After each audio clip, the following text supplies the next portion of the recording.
Bienvenidos a la agenda económica de este jueves acá en CNN Chile y que comenzamos con la primera entrevista que da una AFP luego de conocida la reforma de pensiones. Y la hacemos junto al gerente general de Capital, Jaime Munita, que está al contacto de CNN Chile. Jaime, gracias por conversar con la agenda económica. Muy buenas tardes, Nicolás. Jaime, ustedes como AFP realizaron un streaming para entregar su visión respecto a la reforma de pensiones. Y por lo mismo yo le quiero preguntar, ¿qué les parece el proyecto en general? Bueno, efectivamente, hoy día realizamos un streaming. Nuestra intención era darle a conocer a nuestros afiliados de la mejor forma un proyecto que es complejo, ¿no es cierto? Y aquí, más que una reforma, yo hablaría de un nuevo sistema de pensiones. Hay un proyecto de ley que cambia el sistema actual en su totalidad y establece un sistema nuevo. Nos parece muy bien que exista un aumento en la PGU, ¿no es cierto?, 250.000 pesos. Creo que eso claramente mejora las pensiones de las personas más vulnerables.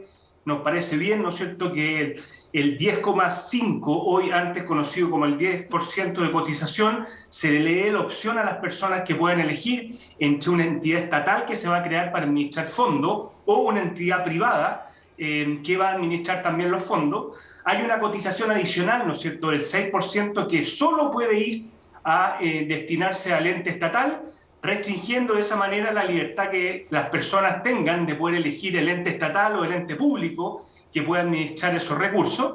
Y por otro lado, se traspasa, ¿no es cierto?, las funciones que hoy realizan la AFP a una entidad, ¿no es cierto?, estatal que va a centralizar la administración de las cuentas, vale decir, las funciones que hoy día realizan las administradoras de recaudar y de pagar, hoy día va a estar centralizado en un ente estatal público, que se va a llamar Administrador Público Autónomo, que va a centralizar esta administración.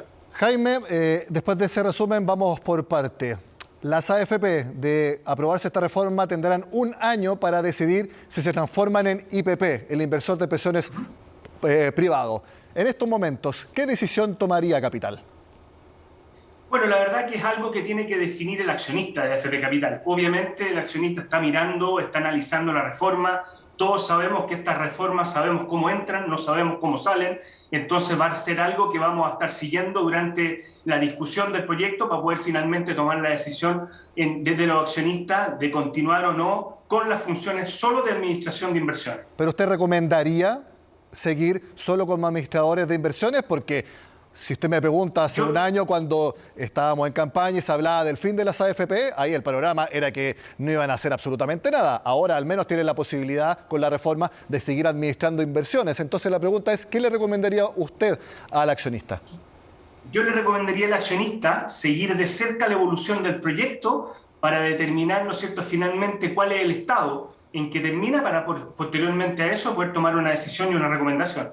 El gobierno ha dicho que es mucho mejor para los afiliados que se separen las funciones, las que actualmente tienen las AFP hoy, que es administrar, que es afiliar, que es también hacer la recolección de las cotizaciones, que es también captación, y eso quede todo en el administrador público. ¿Ustedes qué evaluación hacen de que se separen las funciones? En este caso, las IPP solamente puedan hacer administración de inversiones.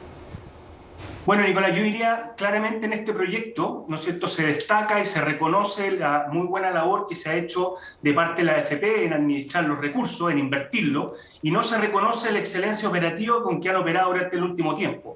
Yo creo que quedó en evidencia cómo las AFP fueron capaces en el corto plazo, en 15 días, de poder pagar miles de cuentas con una exigencia altísima, finalmente llegando, ¿no es cierto?, a miles de personas con sus cuentas. Entonces, lo primero, yo diría, ha quedado manifiesto que las AFP han tenido una excelencia operativa absoluta. Lo segundo, respecto a la concentración, me parece que eso genera más inestabilidad en el sistema. Hoy día tenemos 7 instituciones, ¿no es cierto?, que realizan todas esas funciones. Es una función muy masiva en términos de recaudación, en términos de pago, y me parece que concentrar todo en una sola entidad le genera mucho más inestabilidad al sistema de lo que tiene hoy día. Y lo tercero, me parece que también hay un riesgo político. Respecto a eso, ¿usted cree que la parte de gestión, no de inversiones, sino que de gestión, el Estado es un igual, peor o mejor gestor que el sector privado? Bueno, lo primero que diría, el sector privado lleva 40 años invirtiendo en tecnología, en proceso, en mejora, y me parece que todo lo que se ha ganado, ¿no es cierto?, hoy día borrarlo para poder concentrar algo desde cero, me parece que no tiene ningún sentido.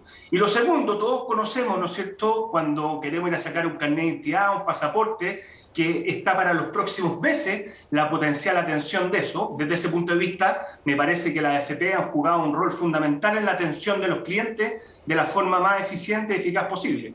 Hace algunos días, el ex gerente general de la Asociación de AFP, Guillermo Larraín, no me acuerdo si es el nombre de él, pero es Larraín. Fernando Larraín, exactamente, gracias. Señaló que las AFP, especialmente las que tienen accionistas internacionales, podrían demandar al Estado. Yo había escuchado esa tesis antes de que se presentara la reforma, y que sería porque a las AFP actualmente, por ley, se les obligó a hacer muchas inversiones para captar afiliados, para las gestiones de recolectar las cotizaciones, fuerza de venta, infraestructura, para atender a los clientes. ¿Esa sería la razón de que se hicieron todas esas inversiones porque por ley se les obligó y ahora se cambiaría todo con la reforma de pensiones? Bueno, o sea, yo diría, Fernando, que efectivamente los accionistas están en su derecho, ¿no es cierto?, poder concurrir a los tribunales internacionales. Yo no sé cuál vaya a ser la decisión de ellos, yo desconozco la información que tiene Fernando.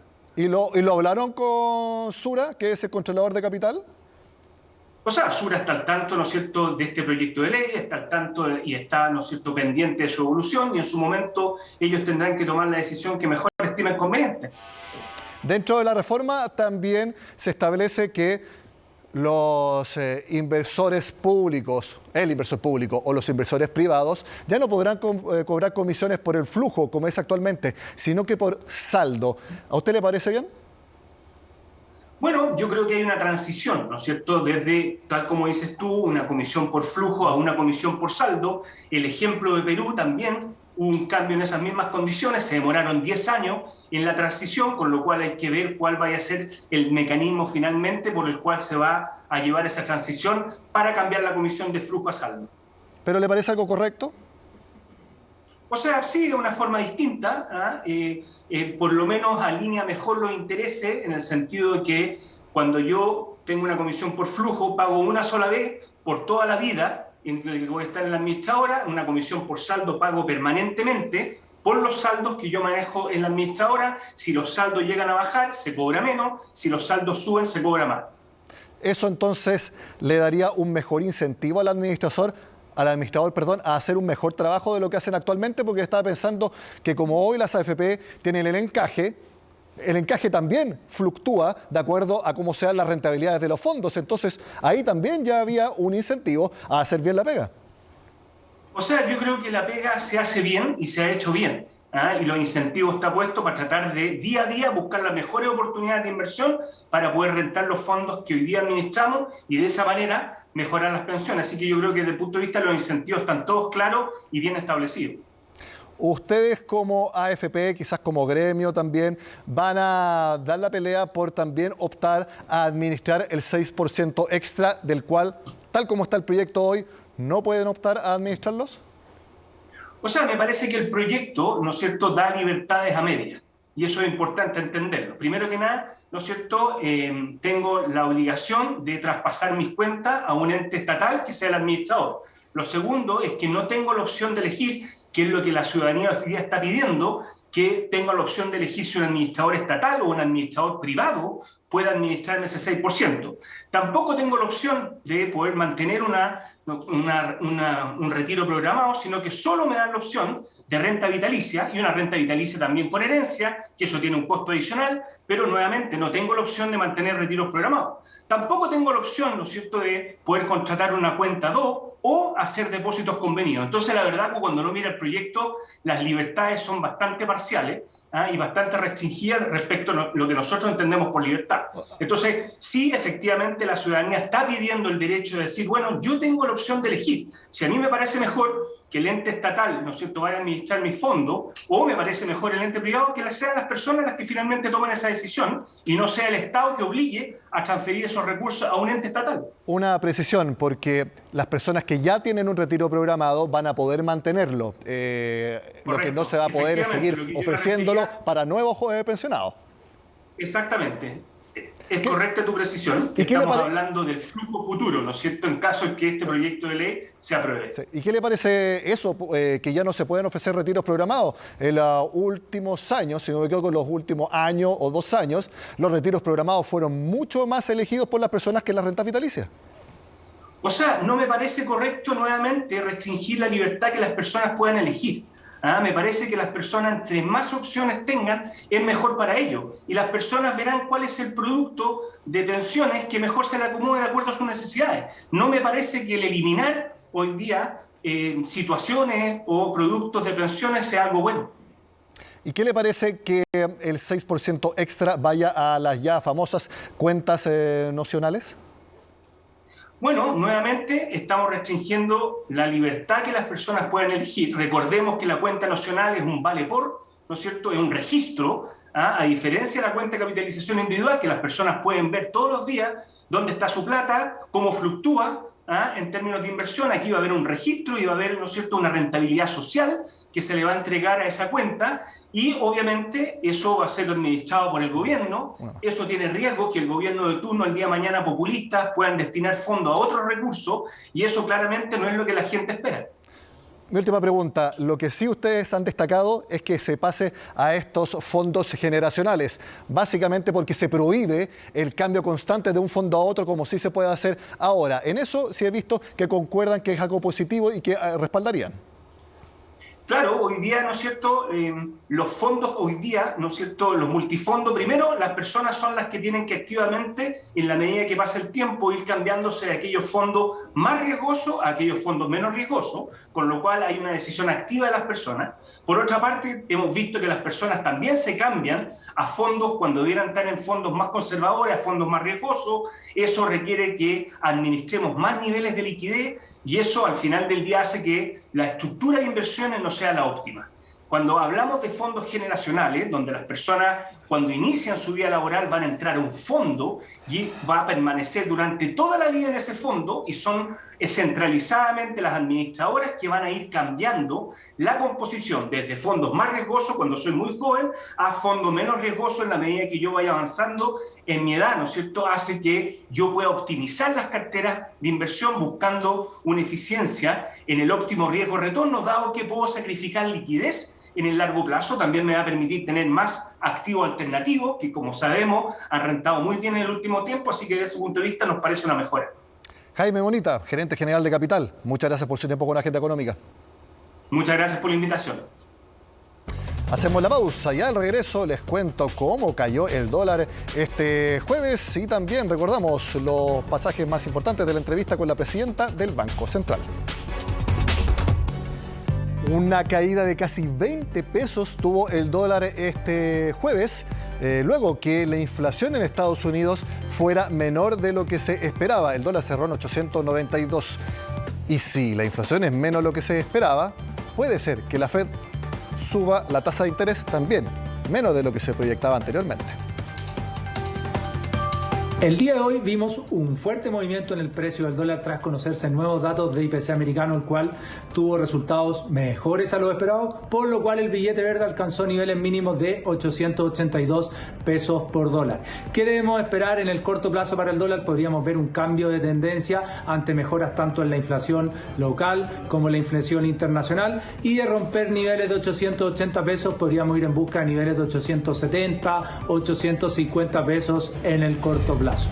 ¿Qué es lo relevante? Que el dólar esté cayendo y que la inflación en Estados Unidos sea menor a lo esperado, que la Fed, como les decía, suba también la tasa de interés aún menos de lo que se proyectaba. ¿Y eso qué es lo que permite que el Banco Central de nuestro país no solo mantenga la tasa de interés tal como está ahora, sino que incluso pueda bajarla antes de lo pensado? Bueno, al menos ahora lo que está en la visión del Banco Central es que siga en 11,25%.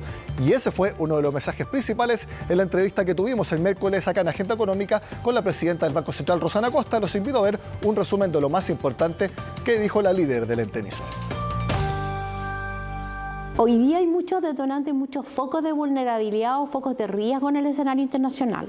Tenemos por una parte una inflación importante, es un problema a nivel global, está afectando a países desarrollados, entre ellos la Reserva Federal. Tenemos focos de riesgo en Europa, tenemos también un foco en China. Cualquiera de estos focos podría ser un foco importante. El más importante de todo, creo, que puede generar más inestabilidad, son sorpresas o necesidades de ajustes abruptos por problemas inflacionarios en Estados Unidos.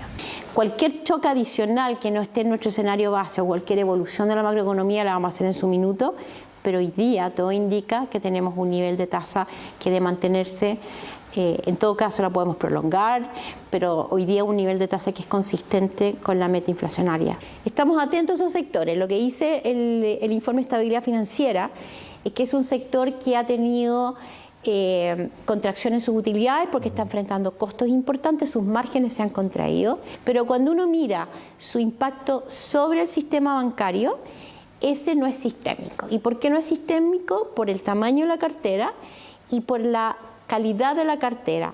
Cuando uno combina las dos cosas se da cuenta que la deuda en riesgo no reviste carácter de riesgo sistémico hoy día. Fue una buena noticia por el contenido del IPC, pero todavía es un dato, es un punto y hay que conseguir una tendencia. El IPC sin volátiles marca una tendencia a la baja, muestra una menor presión en bienes sin volátiles y eso es una señal, pero todavía es un primer indicio y hay que esperar las tendencias y que esto se vaya replicando en los meses que vienen. Pueden haber cualquier desviación en el margen, sensibilidad en torno a eso nos pueden llevar a mantenerla por más tiempo, pero hasta ahora lo que vemos es el escenario está marchando conforme a lo que esperábamos. La tasa de interés se va a mantener hasta que estemos seguros de la convergencia de la inflación en línea de lo que hemos señalado en la última reunión de política monetaria y hasta que no revisemos el escenario y por un tiempo prolongado la tasa se va a quedar donde está. Tenemos que estar seguros que la inflación converge para cambiar la instancia. Precisamente les tenemos las proyecciones de inflación, de tasa de interés y de PIB de la encuesta de expectativas económicas que publicó el Banco Central este jueves. Siempre les digo, no es el Banco Central proyectando, sino que preguntándole a los expertos del mercado. ¿Qué es lo que dice la encuesta de la inflación? Que en noviembre va a ser de 0,4% y en diciembre de 0,5%. Es decir, se mantendría el nivel que vimos en octubre. Sigue siendo inflaciones altas para años normales, ¿ya? Pero en la mitad de lo que teníamos antes. ¿Cómo cerraría el próximo año según la expectativa económica? 5,1%, menor a lo esperado antes. Y en 2024 prácticamente llegaríamos al objetivo del Banco Central, que es 3%, ya que ese año se acumularía 3,3 puntos. Bueno, Rosana Costa señaló y fue bien clara. Vamos a mantener la tasa de interés tal como está por un tiempo. Eso es lo mismo que opina el mercado. Porque en la reunión de diciembre, la última del año, y que al día siguiente es el IPOM también de ese mes, el Banco Central mantendría la tasa en 11,25% tal como está ahora, la que en 5 meses más, es decir, estamos ahora en noviembre, diciembre, en abril, ya estaría en 10,50%, podría haber una baja de inmediato de 75 puntos base para llegar a ese nivel. ¿Y cómo estaría en casi un año más? En diciembre del próximo año ya en 7%. Eso con la tasa de interés. Ahora, las perspectivas de crecimiento aquí, ustedes saben, no son buenas. ¿Cuánto sería el IMASEC de octubre según el Banco Central? Una caída fuerte de 1,8% anual. Casi 4 veces la caída que hubo en septiembre. Esto llevaría a que el PIB del cuarto trimestre mostrara una contracción de 2,7% para cerrar el año en 2,3 puntos, también menor a lo que se esperaba. ¿Y qué es lo que se espera para el próximo año? Ya lo sabemos, una recesión de 1,4% en el PIB, también algo más fuerte de lo que se estimaba. Bueno, y si hablamos de recesión, de caídas, tenemos que hablar también de la construcción, porque sabemos que el próximo año se estima una caída en la inversión del sector de 5%. Bueno, este jueves la justicia declaró finalmente la quiebra de Claro Vicuña Valenzuela, justo el día en que la Cámara Chilena del Rubro propuso nuevas medidas para ayudar al sector y el Ministerio de Obras Públicas informó que se van a poder hacer algunos ajustes en los contratos de manera retroactiva también para ayudar al sector, tal como nos cuenta Belén Saldías. Las grúas enormes parecen ser menos e imágenes de faenas como estas se podrían ver con menor frecuencia, dicen las empresas. Todo debido a la fuerte crisis que se registra en el sector de la construcción a nivel nacional. Esto no es algo nuevo y por lo mismo es que se elaboró un estudio para determinar los principales nudos a la hora de ejecutar proyectos. Existen varias trabas identificadas que se dan durante todo el proceso, partiendo desde el diseño, donde se evidencia que el 96% de los contratos de obras públicas sufren modificaciones. En la etapa de adjudicación existen problemas respecto a la calidad de las bases, sumado a que los reglamentos de inversión de obras públicas tendrían problemas estructurales, pero eso no sería todo. Más de 400 permisos distintos otorgados por más de 50 instituciones públicas que podrían ser necesarios para desarrollar un proyecto de construcción. O sea, esto es un exceso donde uno lo mire. La elevada carga de trabajo de los inspectores fiscales, tiene que estar a cargo de 10 contratos, y de responsabilidades, se toman decisiones poco claras y tardías. Problemas identificados por la Cámara Chilena de la Construcción con datos de la Comisión Nacional de Evaluación y Productividad, a los que se suman también las expropiaciones y la incerteza jurídica, en situaciones tales como permisos de edificaciones que estarían perdiendo estabilidad y también los permisos ambientales, donde se identificaron problemas como la falta de precisión respecto de las causales de ingresos a la evaluación ambiental. Por lo mismo es que también se elaboraron propuestas, tanto a largo como corto plazo, para combatir esta problemática. Implementar los contratos colaborativos entre el MOP y los contratistas, incorporar en los contratos mecanismos de resolución tempranas de controversia. Dentro de las medidas del corto plazo, proponemos hacer cumplir el pago oportuno de los servicios contratados. Problema que es de conocimiento de las autoridades, especialmente por el escenario que ha llevado a 110 compañías a la quiebra durante los primeros 6 meses de 2022, según un estudio realizado por la Universidad de Talca. Claro Vicuña Valenzuela es una de ellas, que luego de 60 años de trayectoria y tras acumular deudas por más de 44.000 millones de pesos, optaron por esta vía. Este jueves, el 9º Juzgado Civil de Santiago decretó la liquidación de la constructora. Desde el gobierno aseguraron que se encuentran gestionando diversas medidas para enfrentar esta crisis. Vamos a tener una reunión con la Cámara Chilena de la Construcción. Vamos a tener la oportunidad de revisar, por un lado, las medidas que ya se han ido adoptando. Seguiremos explorando otras medidas si es que llegan a ser necesarias. Pero creo que no hemos tomado en serio esta situación. Precisamente una de las medidas para enfrentar estos problemas es el decreto del cual la Contraloría hizo toma efectiva, que permitirá reajustar el valor de los contratos de obras públicas que se encuentren en ejecución y además propone aumentar el monto de los contratos en un máximo de 20%, con el que se podrá manejar un mayor margen de maniobra financiera, lo que se traduciría en aproximadamente $300.000 millones de apoyo a las constructoras a nivel nacional. Una medida inédita que permitirá hacer un reajuste retroactivo a las empresas que actualmente tienen contratos con nosotros.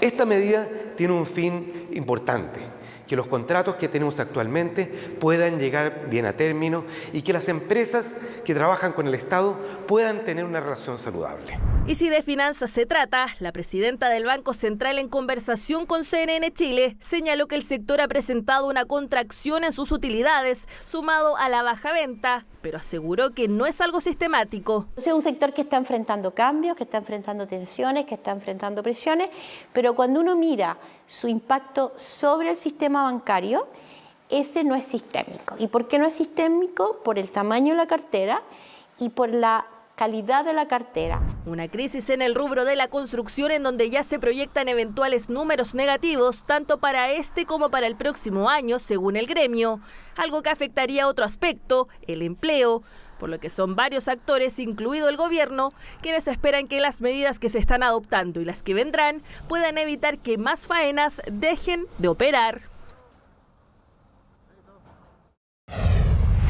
De esta forma termina la agenda económica de este jueves. Sigan con nosotros acá en CNN Chile.